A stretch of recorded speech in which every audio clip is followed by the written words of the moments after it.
चलिए जानते हैं छत्तीसगढ़ की 25 बड़ी खबरों को सिर्फ 10 मिनट में। पर उससे पहले वीडियो को लाइक और चैनल को सब्सक्राइब जरूर करें। मिनी ट्रक ने उफनते पानी के बीच एनीकट पार किया। बलौदाबाजार जिले में बारिश के बीच एक मिनी ट्रक ने उफनते एनीकट को पार करने की कोशिश की। वाहन में करीब 30 से 40 लोग सवार थे। हालांकि कोई बड़ी दुर्घटना नहीं हुई, लेकिन इस घटना से लोगों में चिंता बढ़ गई है। वहीं मौसम विभाग ने बस्तर में अगले 5 दिनों तक बारिश के आसार जताए हैं, जिससे नदियों और नालों का जलस्तर बढ़ सकता है। डिजिटल सिग्नेचर घोटाला। 1580 शिक्षकों से 50 लाख की ठगी का मामला सामने आया। राज्य के करीब 1580 स्कूलों के शिक्षकों के साथ डिजिटल सिग्नेचर घोटाले में ठगी की शिकायत दर्ज हुई है। आरोप है कि शिक्षकों से करीब 50 लाख रुपए की वसूली की गई। इस मामले में उच्च स्तरीय जांच की मांग की जा रही है और दोषियों के खिलाफ कार्रवाई की अपील की गई है। शिक्षा विभाग ने इस घटना को गंभीरता से लेते हुए जांच टीम गठित करने की तैयारी शुरू कर दी है।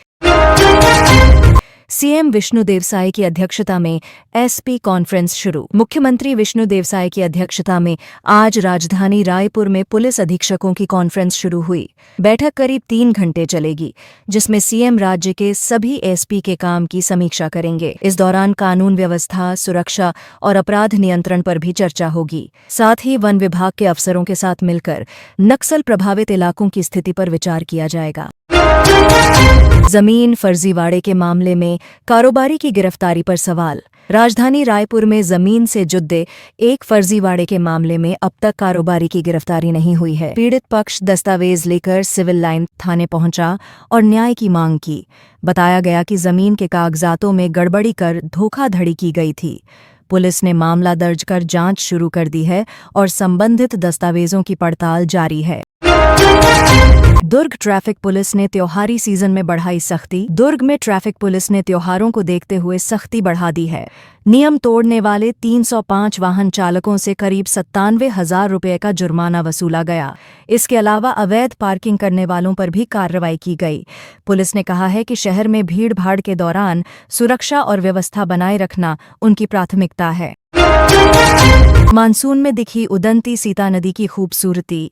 उदंती सीता नदी अभयारण्य में इस बार मानसून की बारिश के बीच दुर्लभ तितलियों का अनोखा नजारा देखने को मिला। पर्यावरण प्रेमियों ने बताया कि बारिश के मौसम में यहाँ जैव विविधता में वृद्धि होती है। तितलियों की कई प्रजातियां एक साथ उड़ती नजर आईं, जिससे यह क्षेत्र प्रकृति प्रेमियों के लिए आकर्षण का केंद्र बन गया है। दुर्ग में पहली बार गांधी शिल्प बाजार का आयोजन। दुर्ग जिले में पहली बार गांधी शिल्प बाजार का आयोजन किया गया है। इस आयोजन में बांस, गोदना, जूट, खादी और मृदभांड जैसी पारंपरिक कलाओं की झलक देखने को मिल रही है।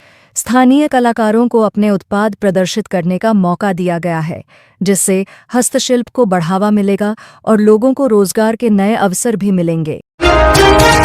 बहू की शिकायत पर ससुराल पक्ष के खिलाफ मामला दर्ज। दुर्ग जिले में एक महिला की शिकायत पर उसके पति, सास और ससुर के खिलाफ दहेज प्रताड़ना का मामला दर्ज किया गया है। महिला का आरोप है कि शादी के बाद उसे मानसिक रूप से परेशान किया जा रहा था।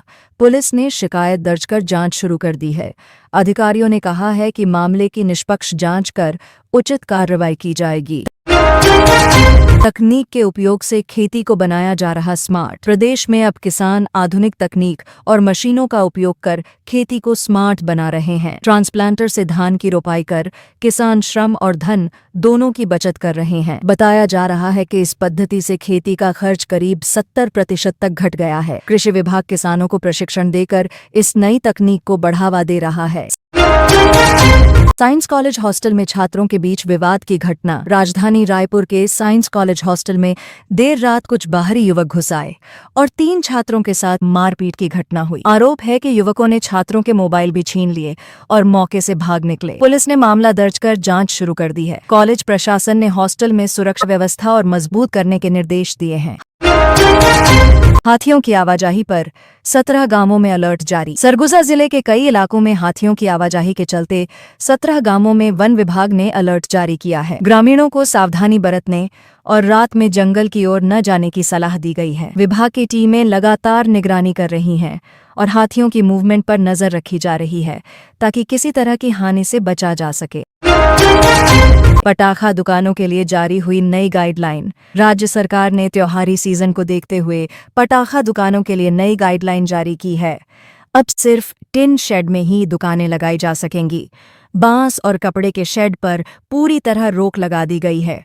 हालांकि कुछ जगहों पर नियमों का पालन नहीं होने की शिकायतें मिली हैं, जिसके बाद प्रशासन ने निरीक्षण बढ़ाने का निर्णय लिया है।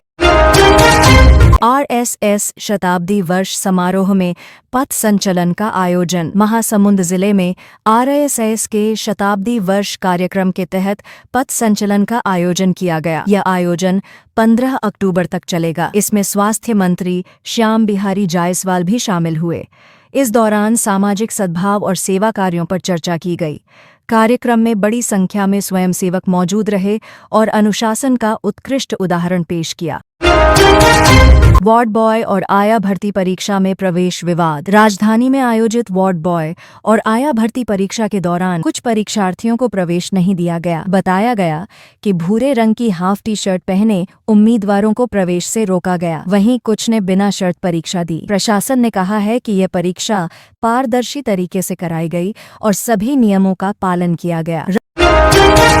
राज्य स्थापना दिवस पर राज्य अलंकरण के लिए 200 आवेदन। छत्तीसगढ़ राज्य स्थापना दिवस के अवसर पर विभिन्न क्षेत्रों से 200 आवेदन राज्य अलंकरण के लिए प्राप्त हुए हैं। इस बार 12 श्रेणियों में उत्कृष्ट कार्य करने वाले व्यक्तियों को सम्मानित किया जाएगा। संस्कृति विभाग के अनुसार कला, शिक्षा, खेल और सामाजिक सेवा जैसे क्षेत्रों से नामांकन आए हैं। चयन प्रक्रिया अंतिम चरण में है। धान खरीदी से पहले सहकारी संस्था में विवाद बढ़ा। राज्य की सबसे बड़ी सहकारी संस्था में धान खरीदी से पहले विवाद गहराया है। कोर्ट में जीतने के बावजूद कर्मचारियों को 25 करोड़ रुपए का भुगतान नहीं किया गया है। यह मामला अब केंद्रीय स्तर तक पहुंच गया है। बताया जा रहा है कि बैंक कर्मियों ने अपनी मांग को लेकर उच्च अधिकारियों से हस्तक्षेप की अपील की है। दिव्यांग सैनिकों के सम्मान कार्यक्रम पर उठे सवाल। राजधानी में आयोजित सैनिक सम्मान कार्यक्रम में दिव्यांग सैनिकों को लाइन में खड़ा कर सम्मानित किए जाने पर कुछ लोगों ने नाराजगी जताई। आयोजकों ने बताया कि कार्यक्रम का उद्देश्य सैनिकों का सम्मान करना था और किसी का अपमान नहीं किया गया। प्रशासन ने इस पूरे मामले की समीक्षा करने की बात कही है ताकि भविष्य में ऐसी स्थिति न बने। पुलिस की कार्रवाई में मोबाइल चोरी के आरोपी गिरफ्तार। रायपुर पुलिस ने मोबाइल दुकान से चोरी करने वाले 3 आरोपियों को गिरफ्तार किया है, जिनमें एक नाबालिग भी शामिल है। आरोपियों के पास से कई चोरी के मोबाइल बरामद किए गए हैं। पुलिस ने बताया कि यह गैंग कई दिनों से शहर में सक्रिय थी। पकड़े गए युवकों से पूछताछ जारी है और आगे की कार्रवाई की जा रही है। भूपेश बघेल का बयान, कहा एजेंसियां निष्पक्ष होकर काम करें।